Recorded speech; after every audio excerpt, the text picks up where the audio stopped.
let me tell you the facts. CRPF people asked for aircraft to ferry their people because इतना बड़ा convoy कभी road से नहीं जाता। आपसे पूछा था? नहीं, आपसे मेरे से नहीं, जो जिससे कंसर्न थे होम मिनिस्ट्री से पूछा, राजनाथ जी के यहाँ, दे रिफ्यूज टू डू। अगर मेरे से पूछते तो मैं एयरक्राफ्ट देता उनको, पैसे भी देता। 5 एयरक्राफ्ट की जरूरत थी सिर्फ, उनको एयरक्राफ्ट नहीं दिया गया। ये इंपॉर्टेंट चीज कह रहे हैं, होम मिनिस्ट्री से इजाजत मांगी एयरक्राफ्ट के लिए and home ministry refuse to give. Yes, and I told it to the prime minister same evening कि ये हमारी गलती से हुआ है, अगर हम एयरक्राफ्ट दे देते तो ये नहीं होता। तो उन्होंने मुझे कहा कि तुम अभी चुप रहो। मतलब प्राइम मिनिस्टर ने कहा कि हमारी गलती के बारे में, मैंने उनको कहा कि ये हमारी गलती है, और उन्होंने कहा मैं ये बोल भी चुका था एक दो चैनल को इसको, तो उन्होंने कहा ये सब मत बोलो, ये कोई और चीज है, ये हमें बोलने दो। ठीक है, this is again very important. जब आपने प्रधानमंत्री साहब को उसी रात कहा था कि हमारी गलती के कारण हुआ कि इन्होंने एयरक्राफ्ट मांगे थे, आपकी होम मिनिस्ट्री ने इजाजत नहीं दी, और प्राइम मिनिस्टर कहा इसके बारे में चुप रहो। In other words, people know we made a mistake. Doval ने भी मुझे कहा कि ये मत बोलिए, आप चुप रहिए। किसने कहा आपको? डोभाल, अजीत डोभाल। उन्होंने भी कहा, वो मेरे क्लास फेलो हैं तो मेरे से कुछ भी बात कर सकते थे, तो उनका से पहले ये मत कहो। So what you are saying, मुझे लग गया था, मैं आपसे शेयर कर सकता हूं, मुझे लग गया था कि अब ये सारा ऑनर्स पाकिस्तान की तरफ जाना है, तो चुप रहिए। मतलब ये तरह की सरकार की चालू पॉलिसी थी कि blame Pakistan and we will get credit and it will help our election. Exactly. But you said two very important things. The Prime Minister knew because you had told him ये हमारी गलती के कारण हुआ है। मुझे बिल्कुल याद है, he was in national Corbett park, अपनी शूटिंग करा रहे थे, वहां फोन नहीं होता है, वहां से बाहर निकल के ढाबे से उन्होंने मुझे फोन किया, सर कल क्या हुआ? मैं कहा ऐसा ऐसा हुआ, मैं तो बहुत दुखी हूँ, सिर्फ हमारी गलती से हुआ, अगर हम एयरक्राफ्ट दे देते तो ये नहीं होता। तो उन्होंने कहा कि इस पर चुप रह गया। एक बात याद रखो, ये वो जमाना है कि तुम आहिस्ता से सच बोलोगे तो कोई नहीं मानेगा, और जोर से झूठ बोलोगे तो सब मान लेंगे। You are right sir. Good. आज से मेरे अखबार की खबरें सच बोलें या झूठ, मगर जो भी बोलें जोर से बोलें। तो मतलब ये कि आप आजाद के जरिए वोट तो गरीबों से लेना चाहते हैं, मगर जीत गए तो फायदा अमीरों का करेंगे। पुराना रिवाज है, इलेक्शन में गरीबों से वादे और अमीरों से सौदे किए जाते हैं। देखती जाओ, सब वही होगा जो मैं चाहूंगा। मुख्यमंत्री बनना तो मेरा पहला कदम है। इस प्रदेश में मुख्यमंत्री की कुर्सी और दिल्ली के तख्त में ज्यादा फासला नहीं है, चंद कदम की बात है। अगर मैंने अपने पत्ते सही खेले तो एक दिन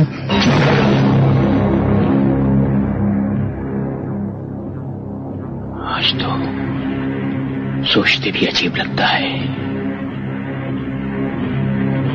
लेकिन कभी इस मुल्क की बागडोर मेरे हाथ में आ गई तो डेमोक्रेसी, जनतंत्र, इस मुल्क के जाहिल इस काबिल हैं कि यहां डेमोक्रेसी हो? बदल के रख दूंगा सब कुछ। जो सर उठाए गोली मार दो, यही इलाज है इनका।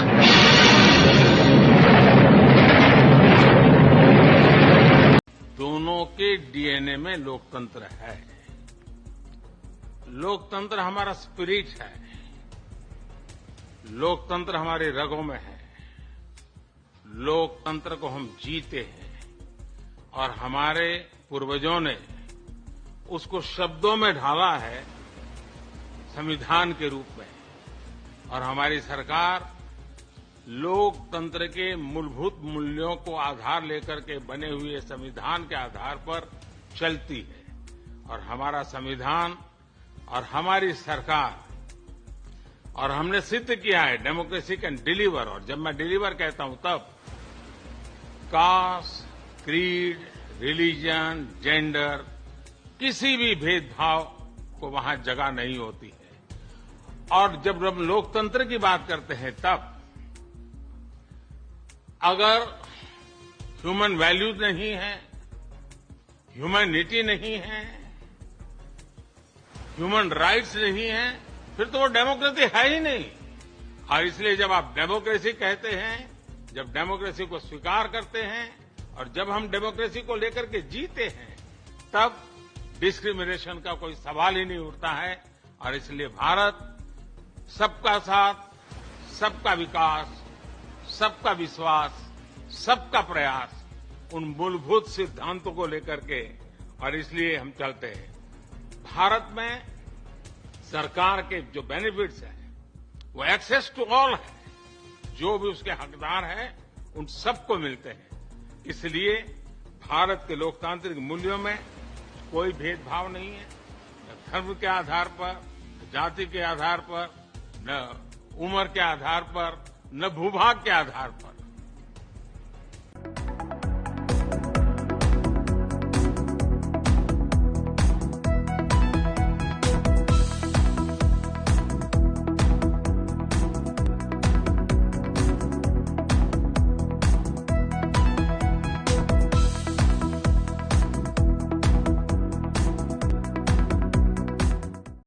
एक और मुद्दा है जिसको इन चुनाव में बहुत जोर शोर से उठाया गया, खासतौर से बालाकोट के बाद, सर्जिकल स्ट्राइक के बाद, कि प्रधानमंत्री जी सेना के शौर्य के नाम पर वोट मांग रहे हैं और हर दूसरा ऑपोजिशन लीडर इस बात को अपनी सभा में बोलता है। आप कैसे देखते हैं उनकी? गीता में बैठे हुए लोग जरा निकाल के लाएं और बताएं देश को कि देखो भाई मोदी ने सेना के नाम पर वोट मांगा।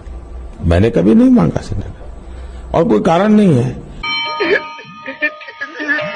मैं जरा कहना चाहता हूं मेरे फर्स्ट टाइम वोटरों को, क्या आपका पहला वोट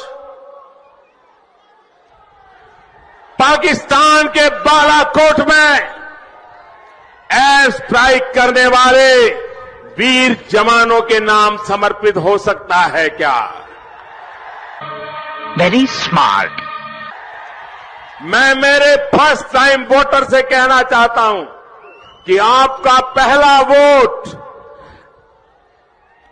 पुलवामा में जो वीर शहीद हुए, उन वीर शहीदों के नाम आपका वोट समर्पित हो सकता है क्या? अच्छा लगा, मेरा कलेजा ठंडा हो गया।